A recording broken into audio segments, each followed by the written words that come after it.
उस मेरी बेटी दे हथे निकलेगी हथ ते उन्हें अपने बंदे का नाम लिखा। आयशा कत्ल केस ये एक खौफनाक किस्म का कत्ल केस है। इसके पीछे हकाइक तो हर गुजरते दिन के साथ कुछ और निकल रहे हैं। जो फैमिली है उनके कुछ लोगों ने नाम ना जाहिर करने की शर्त पर कुछ चीज़ें बताई हैं। क्या बेनोई से गोली चलवाई गई थी? बेनोई को ये यकीन दहानी करवाई गई थी कि तुम्हें आगे चलकर जो है हम छुड़वा लेंगे, तुम छूट जाओगे, कोई मसला नहीं है, सिर्फ 6 महीने की गेम है। लड़की के पूरे जिस्म पर जो नाखूनों के निशान है, इसका क्या सीन है? क्या एक अकेला बंदा आयशा को मजबूती से पकड़कर उसको कत्ल कर सकता है, या आयशा जो है उसको भी स्प्रे से जो है बेहोश कर दिया था? क्योंकि नाखूनों के निशान तो ये बताते हैं, या आयशा ने जो स्ट्रगल की होगी वो ये बताती है कि आयशा तो होश में थी और वो जो है तकलीफ़ में थी। एक से ज़्यादा लोग उसको मारने की कोशिश कर रहे थे। अब ये समझ नहीं आ रही कि आयशा कत्ल केस में मुद्दई जो हैं वो आयशा की वालिदा क्यों बनी? बाप हैं, भाई हैं, जिससे उसकी शादी हो रही थी वो हैं। तो अगर इकराम को सज़ा दिलवानी होती तो आयशा की जैसे शादी हो रही थी उसको मुद्दई बनाया जाता, लेकिन आयशा की माँ मुद्दई क्यों बनी है? ये बड़ी अजीब सी बात है। मेडिकल रिपोर्ट ने तो बहुत सारी चीज़ें कंफर्म कर दी हैं कि आयशा का कोई ताल्लुक़ नहीं था उसके बहनोई के साथ। तो फिर ये ताल्लुकदारी वाली कहानियाँ कौन फैलाकर आयशा को बदनाम करने की कोशिश करा, आज की वीडियो में इस पर बात करेंगे। रिक्वेस्ट है जी चैनल को सब्सक्राइब करें, वीडियो को आखिर तक ज़रूर मुलाहिजा करिएगा। हकाइक तो कुछ और मालूम हो रहे हैं, जिस तरह से तहकीकात हो रही है, जिस तरह से चीज़ें जो है सामने आ रही हैं। बहनोई से गोली किसने चलवाई, सबसे पहले ये इंपॉर्टेंट चीज़ है, पुलिस को इस पर इन्वेस्टिगेशन करनी चाहिए। क्योंकि पुलिस को बार बार इस हवाले से कहा जा रहा है कि शायद ये केस वापस ले लेंगे, सुलह सफाई हो जाएगी, तो पुलिस बड़ी कंफ्यूज्ड है, वो सही अंदाज में काम नहीं कर पा रही शायद।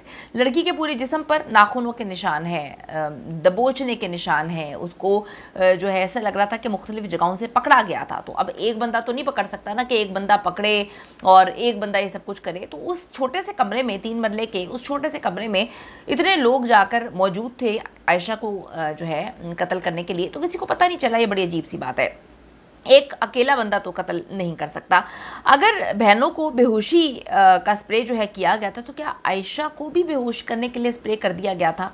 क्या आयशा को जब कत्ल किया गया तो वो बेहोश थी, या वो स्ट्रगल कर रही थी, अपने आप को बचाने की कोशिश कर रही थी? ये पोस्टमार्टम रिपोर्ट हर चीज़ मुकम्मल तौर पर क्लियर कर देगी। फैमिली के जो चंद लोग हैं, अब ये फैमिली जो है लड़की की साइड की है, उन्होंने कुछ इंकशाफ किया। देखें, कुछ लोग सच्ची बातें भी बताते हैं, कुछ लोग आपकी फैमिली से खार भी रखते हैं, वो झूठ भी बोल रहे होते हैं। तो अभी जो इस साइड की फैमिली के लोग हैं उन्होंने कुछ कहानियाँ बताई हैं। मेडिकल रिपोर्ट तो कंफर्म कर चुकी है कि जी उसका कोई फिजिकल रिलेशन नहीं था। ये बिनोई के साथ जो फिजिकल रिलेशन की घटिया फजूल चीप कहानी सुनाई जा रही है, ये तो एक विक्टिम ब्लेमिंग की कहानी है। अब जो है आयशा की गर्दन, आयशा के बाजू, हाथ, जिस्म पर नेल्स के निशान थे। ये बड़ी अजीब सी ये बात है कि आदमी के नेल्स के निशान थे या कोई औरत भी इस सारे मामले में मुलव्वस थी। मुद्दई माँ है, ये लोग सवाल कर रहे हैं कि मुद्दई माँ क्यों है। बड़ी अजीब सी बात है कि माँ तो उस कमरे में भी मौजूद थी, माँ कहती है स्प्रे है, वालिद मुद्दई क्यों नहीं है, भाई मुद्दई क्यों नहीं है?